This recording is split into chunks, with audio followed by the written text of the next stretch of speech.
Derek Chauvin wants taxpayers to pay for his attorney for the appeal of his murder conviction of George Floyd. Chauvin says in court documents that he is broke. He also said in those documents that the police union has told him that now that he's convicted, they will no longer pay for his defense.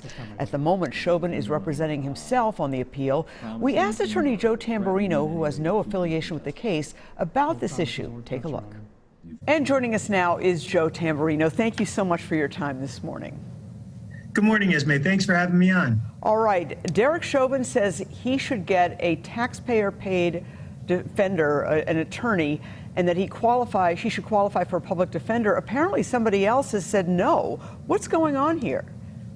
Well, it's very strange because when a person is in custody, especially someone like Mr. Chauvin, who's going to spend almost 2 decades in custody at the prison, you get a public defender. And a judge has to look at basically the totality of his financial circumstances. Whether or not he has an investment account or an IRA account is one thing, but right now he's going to need the assistance of a public defender. Okay. He did say in his filing that he's broke, but that he does have 2 retirement accounts. I also assume that he still will get his police pension, although I'm not sure. Do you have to, in order to get a taxpayer-funded defense attorney, do you have to go through your retirement accounts? Well, in some cases you do. It depends on what the circumstances is. That's why under our rules and case law, a judge has to look at all of the financial circumstances. So in Mr. Chauvin's situation, what he's saying is that if he takes all the money out of his retirement account, it'll basically go to his huge IRS debt. And that may be the case. But what really could happen is that he gets a public defender now and is then required to either reimburse them or diminish his savings or retirement account until he's public defender eligible.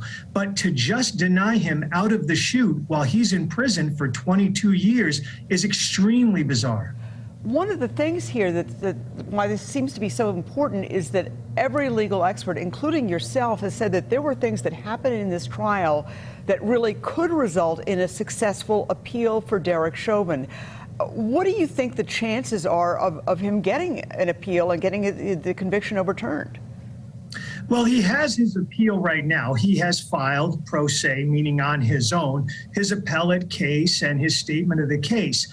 But he's going to need an attorney to perfect all this. He's going to need an attorney to write his briefs, to write his rebuttal briefs, to do his oral argument. And right now, he's in a better position for appeal than he was 2 weeks ago. Why? Because of the Noor decision. That came down the other week, which basically wipes out his conviction for third-degree murder. That means all he has to attack is his second-degree felony murder. And if he wins that, he will be in the same position as Mr. Noor, basically looking at another 3 years. A number of experts say that some of the things that happened in this trial, including the announcement of a $25 million civil settlement in the middle of the trial with the city of Minneapolis, is something that really should have had this trial come to a stop. Do you agree with that?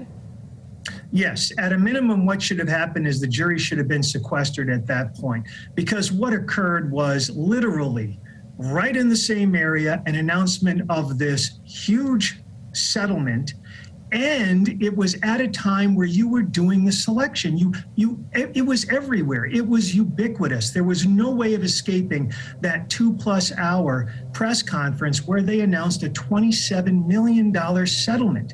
And so at that point, Mr. Chauvin does have a very good argument that the jury should have at least been sequestered. In terms of the federal charges, the penalties there are much more severe, aren't they?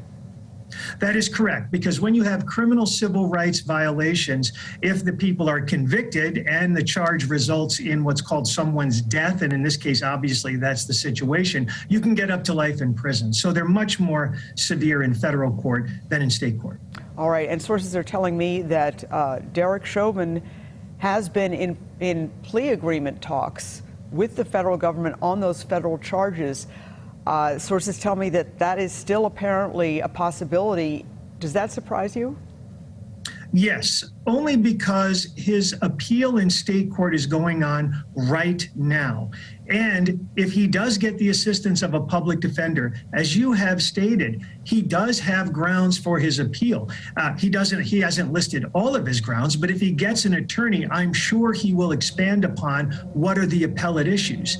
And then if he goes into federal court and works out a plea bargain, would that plea bargain also include a withdrawal of his appeal, which means that nothing will ever be questioned, the trial will stand. All right, Joe Tamburino, thank you so much for your time this morning. It's always a pleasure. Thank you.